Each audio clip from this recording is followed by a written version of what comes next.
Meus queridos, saudações geográficas a todos. Vamos para a segunda aula deste bloco de conteúdos, né, que é o capítulo 2 que nós estamos estudando, a questão energética mundial e no Brasil. Esse é o capítulo que nós estamos estudando. Na aula passada a gente trabalhou já algumas questões sobre fontes de energia, e hoje nós vamos trabalhar especificamente com o tema fontes energéticas, certo? Vocês vão pegar o livro agora para a gente acompanhar a aula, o livro na página 38. Então, da página 38 à página 41, que vai ser essa aula. E logo no final da aula, nós temos uma proposta de atividade, ok? Vamos lá? Pronto, então nós vamos trabalhar com esse tema, fontes energéticas. O que temos aí para poder estudar? Não é? Os recursos energéticos, eles são distribuídos de forma desigual pelo mundo. Então, as fontes de energia, elas não são distribuídas igualitária. Né? Existem países que têm a predisposição, uma maior predisposição para a energia baseado na hidrelétrica, outros nas energias termoelétricas, baseado no carvão mineral, no petróleo, né? E várias outras fontes que existem. Mas elas não são bem distribuídas, elas apresentam uma desigualdade de distribuição dessas fontes. Então, grandes reservas de combustíveis fósseis, eles estão concentrados apenas em alguns terrenos sedimentares. Então, quando a gente fala de combustíveis fósseis, a exemplo do carvão mineral, do gás natural e do petróleo, são exemplos de combustíveis fósseis. Eles só são encontrados em terrenos sedimentares, em bacias sedimentares. Então, lugares que não têm bacias sedimentares não possuem petróleo.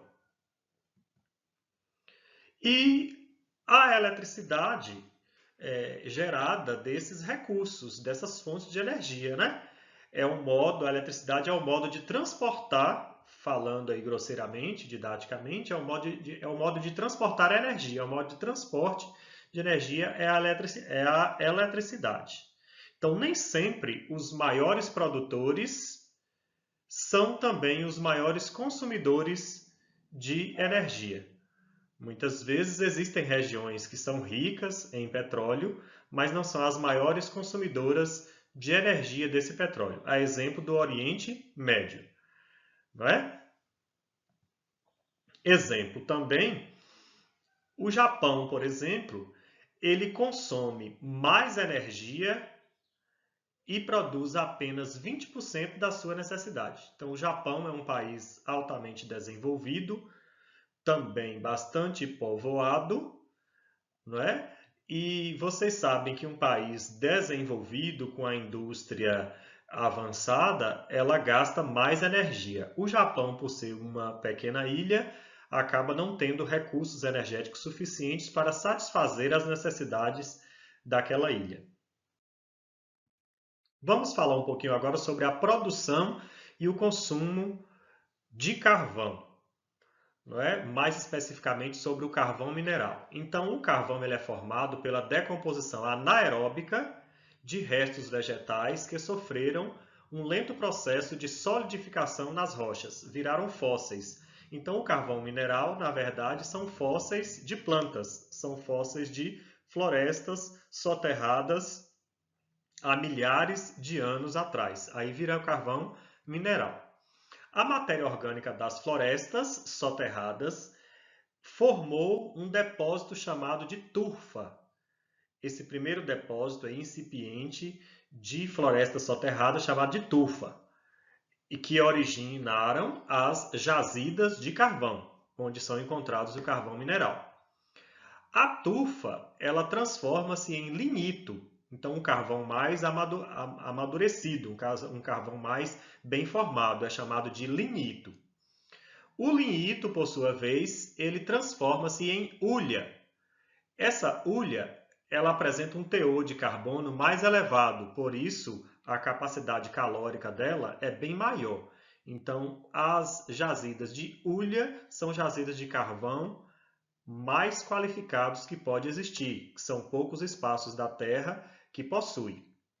O antracito é o mais puro que a hulha ainda, mas é mais raro na natureza. Então a hulha ela já é boa, é um carvão de boa qualidade. O antracito é de excelente qualidade, porém é bastante raro, certo? As técnicas de exploração do carvão, ela varia muito por causa da profundidade das reservas. Alguns lugares encontram o carvão à flor da terra, outros precisam de bastante escavamento, aí precisa de mais investimento em maquinários. As bacias de lignito e hulha, no Canadá, nos Estados Unidos, na Austrália, na Índia, ela aflora a superfície da terra. São países que são altamente produtores de carvão mineral. A hulha já é um carvão de boa qualidade. 75% do carvão é extraído no mundo origina-se de minas subterrâneas, que precisam de grande escavamento. Quanto mais profundo é a mina, maiores os riscos e custos na extração, investimentos no processo de extração. A China e os Estados Unidos são os maiores produtores mundiais de carvão do mundo. Então vocês podem observar na página 39 essa tabelinha que eu mostro aí na tela para vocês. A hierarquia, né, dos países, dos maiores produtores de carvão do mundo. Estão aí nessa tabela. Vamos falar um pouquinho agora sobre o petróleo e o gás natural. O petróleo também é formado pela decomposição anaeróbica, mas agora de materiais orgânicos em ambientes marinhos. Então, o petróleo ele é encontrado em ambientes marinhos ou em ambientes que já foi mar um dia. Por quê? Porque ele é formado de restos de micro-organismos marinhos. Então, apesar de sua origem marinha, imensas reservas petrolíferas elas localizam-se no interior dos continentes, a exemplo da Rússia, que apresenta bastante jazidas de petróleo, mas pela história geológica do planeta, esses espaços que encontram petróleo no continente já foi mar antigamente. Aqui vocês podem ver nessa imagem aqui, ó, a sequência de como é formado o petróleo, certo? Que são formados de restos de micro-organismos soterrados bruscamente no oceano. Então, em algumas regiões como o Oriente Médio, a maior parte do petróleo encontra-se em reservas rasas. A grande parte das reservas mundiais está alojada no fundo dos oceanos. Porém, no Oriente Médio encontra-se em partes rasas dos oceanos mais fáceis de serem extraídas. A exemplo lá do Golfo Pérsico, no Oriente Médio. A tecnologia de extração do petróleo no subsolo oceânico representa pouco mais de 25% da produção do mundo e 68% da produção do Brasil, porque o Brasil, o petróleo é encontrado na plataforma continental, ou seja, nos oceanos e em grandes profundidades. O pré-sal, por exemplo, que a gente vai ver logo na próxima aula, é encontrado o petróleo em grandes profundidades. Então, há necessidade de grandes investimentos para a sua extração aqui no Brasil. A Arábia Saudita e a Rússia estão entre os maiores produtores mundiais de petróleo, seguido dos Estados Unidos, Irã e China. Carvão mineral, vocês viram que China e Estados Unidos lideram. Já o petróleo é a Arábia Saudita, que é um país do Oriente Médio, e a Rússia. Em 2013, o Brasil ele ocupava a 14ª posição no ranking, segundo a Agência Nacional de Petróleo, nessa produção aí de petróleo, certo? Aqui vocês podem observar uma torre de extração de petróleo no continente, ó.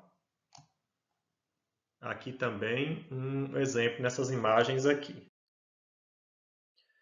Já aqui, nesta imagem, vocês podem ver a exploração do petróleo numa plataforma, né? Numa torre, numa plataforma de exploração marinha. Então, essas tubulações aqui é que fazem sugar o petróleo de lá do fundo do oceano.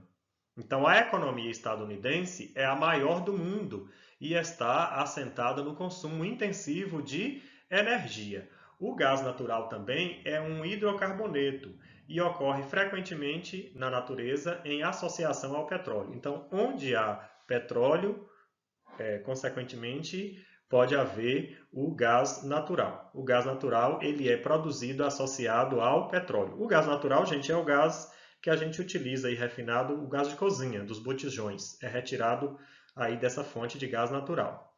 A Arábia Saudita é a maior produtora de petróleo e responde por 12,9% do total mundial produzido, viu, gente? Aqui nós temos os fluxos mundiais de petróleo em 2011, na região do Mar Cáspio. Além de campos de petróleo, existem reservas de gás natural muito promissoras aqui nessa região que está aqui, ó, essas três setinhas aí, nessa região aí do Mar Cáspio. O maior problema reside na localização, no transporte, pois as reservas estão muito distantes das saídas oceânicas. Aí as reservas do Mar Cáspio, né? É bastante isolado dos grandes centros. Então, para transportar esse petróleo é dificultoso. Aqui nós temos a produção, exportação e importação de petróleo no mundo. Aqui o ranking dos países, certo? Datado aí essa tabela de 2015, certo? Foi acessada em 2016, mas esses dados aqui são de 2015. Vamos para a nossa atividade? Simples a nossa atividade. Vocês assistiram a aula, certo? Se vocês ainda tiverem algumas dúvidas, retornem ao vídeo, tornem a assistir os pontos mais importantes de dúvidas que vocês tiveram, e aí vocês vão responder essa atividade que é preenchendo esse formulário aí, elaborando um relatóriozinho, um relatório da aula, relatando o que vocês viram na aula. O relatório é um texto descritivo. Vocês vão descrever apenas o que viu e lá na conclusão vocês vão colocar, né, algumas opiniões de vocês e dizer, fazer alguma pergunta que ficou aí em aberto na aula para eu responder na aula que vem, certo? Uma novidade, se vocês tiverem alguma pergunta, alguma dúvida interessante e que vocês queiram saber da aula, aí vocês joguem a perguntinha lá no finalzinho do relatório, que quando eu ler eu vou separando para depois eu responder na próxima aula. Certinho, gente? Tchau, tchau. Obrigado pela atenção. Fique em casa, ok?